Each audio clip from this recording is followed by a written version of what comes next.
Olá pessoas, sejam bem-vindos ao PeeWeeCast, o podcast do canal Piuí. Hoje vamos falar sobre o Homem Morcego e para isso eu trouxe o maior especialista que eu conheço em Batman, o Marcelo.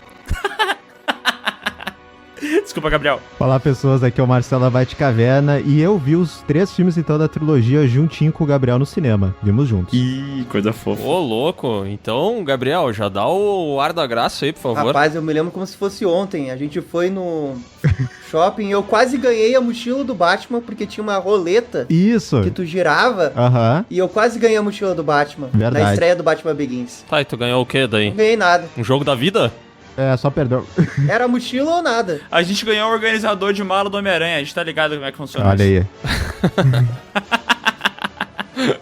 Ô, eu só botei essa polêmica aí porque eu quero que vocês escutem durante o podcast quem que sabe mais sobre o Batman, o Marcelo ou o Gabriel, tá? Escroto, raça ruim, ardiloso. A gente deixa isso pra depois. E também pra completar o time aqui, eu trouxe o grande Dario Nogari. Olá pessoas, feliz de participar mais uma vez aqui. E eu me lembro também que eu estava nos 3 filmes, eu compareci a estreia dos 3 filmes, não sei se perto da sessão ali do Gabriel e do Marcelo, mas em Porto Alegre, e tenho boas memórias, Olha. Especialmente de Batman Begins, assim, como fã mesmo, sabe? Chegou a chorar ou não? Cara, eu fiquei muito emocionado. Não me lembro se chorei, mas eu fiquei muito emocionado. Que bonito. Ah, cara, que fofo, velho. Coisa A única coisa que estragou a sessão do Dali é que tinha 2 moleque arrombados atrás, jogando pipoca pra frente, gritando, se emocionando. Vai, lá. Batman! Vai, Batman, eu te amo, Batman! 2 moleque chato da porra. Lembra esses 2 moleques chatos aí? Eu acho que eu tava na mesma sessão que eles, sim, ô Dario Nogari. Beleza. Ó, Dali chegou em 100 mil inscritos, hein? Enquanto a gente tá gravando isso aqui, Dali 100 mil inscritos no YouTube. Parabéns, Dali. Parabéns. O que é? Vai Caraca. Verdade. Parabéns. Valeu.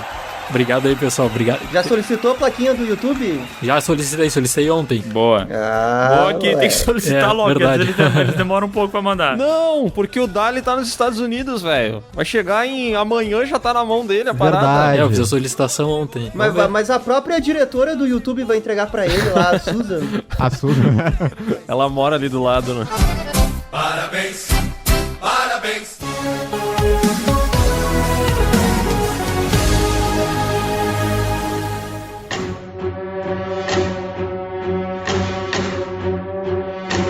Galera, a gente tá gravando esse podcast aqui exatamente no dia em que... Ah, não é no dia que tá sendo postado.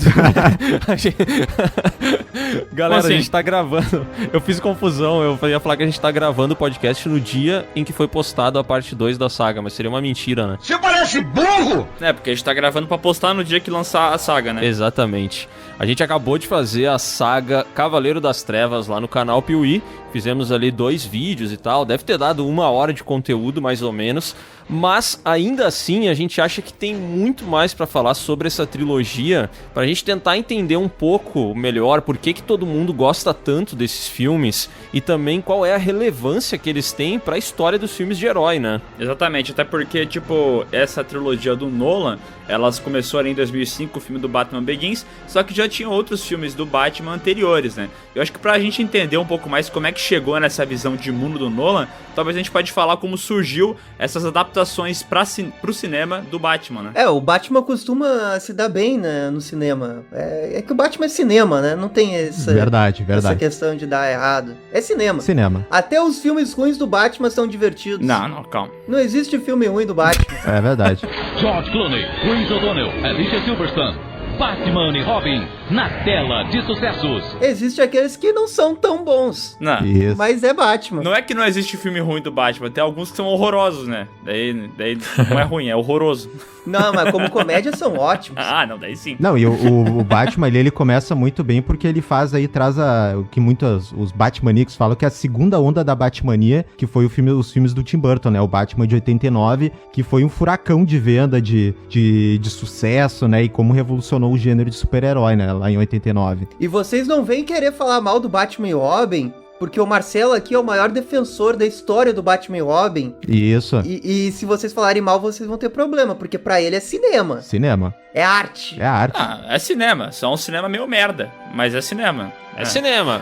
Mas assim, eu gostaria de perguntar pra vocês que são especialistas, porque assim, né, a visão que a gente tem do Batman é daquele cara trevoso, aquele detetive, o maior detetive do mundo, que resolve seus problemas, é um mestre das artes marciais e tudo mais. Só que quando começa a analisar a história do personagem, principalmente nas HQs, no passado, tu vai ver que tem muita HQ que é mais colorida, com personagens mais escrachados. A própria série Batman e Robin, lá de 66, ela é bem coloridaça e tal, e até meio... carnavalesca, eu diria, né? É o produto de sua época. Como é que o personagem saiu daquela parada que, pô, é até meio bobo e virou essa parada mais carrancuda, mais gótica que a gente foi ver além dos filmes do Tim Burton? Ali nos anos 60, o Batman ele sofreu muito por causa do Comics Books Authority, né? Uhum. Que é o código que meio que censurava as HQs e deixava que elas tinham um limite nos Estados Unidos. E o Batman foi um dos personagens mais prejudicados, né? As histórias do Batman dos anos 40, ali da Era de Ouro, eram histórias bem mais pesadas, puxadas pelo Pulp Fiction. E quando chegou o Comics Book Authority, o Batman começou a viajar entre planetas, encontrar uns alienígenas, ganhar uns poderes de vez em quando. Viajar no tempo. Viajar no tempo, né? Virou uma coisinha mais oba-oba, né? Uhum. O seriado do Adam West, ele meio que é um reflexo do seu tempo, né? Se você parar pra pensar, ele é bem fiel às HQs dos anos 60. Exato. Ele tá ali, ele é o que ele era naquela época. O Batman era HQ era pançudo, então. Não, né? Mas...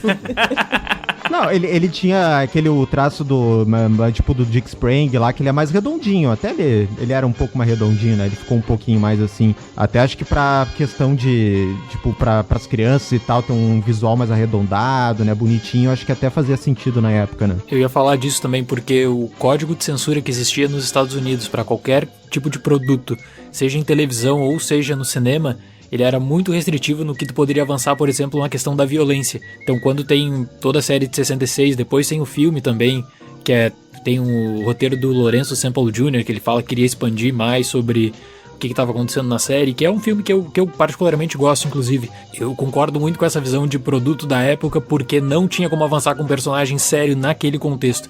Eu acredito que trazer um Batman sério na década de 60, por todas as restrições que existiam, especialmente em censura, ia acabar cortando totalmente. E tem um outro problema, porque os filmes daquele período, especificamente, eles tinham que ter um final que era tudo super explicadinho, era um final que não poderia deixar qualquer tipo de dúvida. Então, com um tom mais humorístico, eles conseguiram trabalhar, eu acho que o Batman... Eles trabalharam o Batman, na verdade, de uma maneira que foi fiel também, mas eles conseguiram não estragar o personagem, levando em conta o que poderia ter acontecido, sabe? O que poderia ter acontecido com uma descaracterização pela censura. Eu acho que assim como ele era um produto do seu tempo, eu acho que essa questão que o Miguel falou, por exemplo, da barriga do herói e tal, eu acho que também é um produto do seu tempo, sabe? Porque o nosso conceito de corpo, de beleza, de músculo e tal, também, da massa, ele mudou muito da década de 50 pra hoje, né? Exatamente, até porque tu vai pegar os grandes heróis dos filmes dos anos 60 e tal, até o cara lá do Planeta dos Macacos, o cara do Spartacus, eles não eram caras muito musculosos, né? Esse conceito de um cara trincadaço, tipo o Chris Hemsworth hoje em dia, o The Rock, uma parada mais nova, ali começou nos anos 80 com Stallone e Schwarzenegger, né? Mas antes realmente era um corpo mais, sei lá, natural. E o que eu queria perguntar pra vocês é que teve um negócio ali nos anos 60 que era aquele Seduction of the Innocent, né? Que eles falavam sobre os quadrinhos e a mensagem que eles passavam, né? Então, por causa desse negócio aí, foi introduzido um selo em que vários quadrinhos tiveram que ser modificados, um tipo de censura mesmo, né? Isso, o Senado americano aprovou, né, que veio era um psiquiatra, né, que depois provou ser um charlatão, que ele colocou uns dados aí nesse livro, e depois, mais pra frente, viu que foi tudo forjado, assim, né, que ele principalmente atacou a indústria dos quadrinhos e tava falando que tava corrompendo as nossas criancinhas, né, elas iam acabar indo pro crime e tudo mais, e o Batman também tava nessa polêmica, não foi só o Batman, mas ele foi citado várias vezes por ser um personagem muito popular, né, daí que também vem a questão, o Batman e o Robin são homossexuais, que era visto como algo negativo na época, né, e aí daí que vem toda essa treta, né, tanto que daí eles tiraram o Alfred, botaram lá uma outra, um mordomo, né, e tiraram ele, botaram a Batgirl, né, então... Eles fizeram um monte de reformulação por causa disso, tá ligado? E daí, depois que teve essa série Batman e Robin e tal, os anos 60, os anos 70, teve alguma coisa que foi relevante pro Batman no cinema ou na televisão ou não? O que rolou foi que aí, a partir da metade dos anos 60, teve uma reformulação, que entrou um novo editor e esse cara falou assim, vamos voltar pras raízes, vamos pegar o Batman raiz que a gente gosta, detetivesco, criatura das trevas e tudo mais.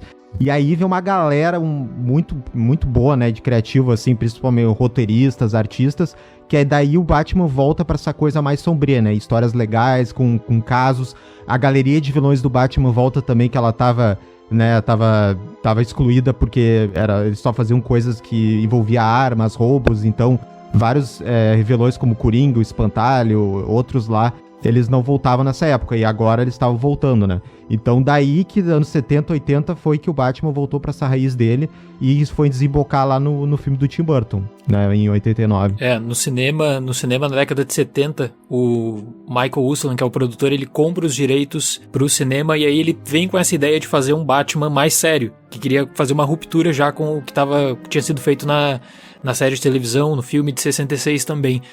Uma outra questão é que, aí como curiosidade, é que a primeira pessoa que pega o trabalho para fazer um roteiro de Batman na década de 80 é o Tom Mankiewicz. A gente teve o filme de Mank, né? Que era o sobrinho do Mank. Ele trabalha no roteiro de Batman nos anos 80, sempre com essa questão de fazer um Batman mais sério também, mas aí tinha uma outra questão, né? Era um risco muito grande para os próprios estúdios, porque eles não tinham base de como é que deveria ser o investimento, do quanto você poderia colocar em um projeto desses, porque não tinha comparação do possível retorno do personagem junto ao público com uma versão mais séria, porque a referência de Batman era a referência do... Era o Adam West. Era o Adam West, exatamente. Então como é que o público iria aceitar isso? Aí tem a história que a Polygram, eles... tentam um Batman mais sério e eles desistem porque eles imaginavam que o Batman mais sério ia ficar apenas pro fã dos quadrinhos, que o pessoal queria mesmo ver um Batman ao estilo Adam West, que essa era a visão do cinema. E aí quando vem toda a questão da produção do filme, que seria do Tim Burton, eles discutem muito isso, sabe, de fazer uma ruptura definitiva e abrir a possibilidade para um novo Batman.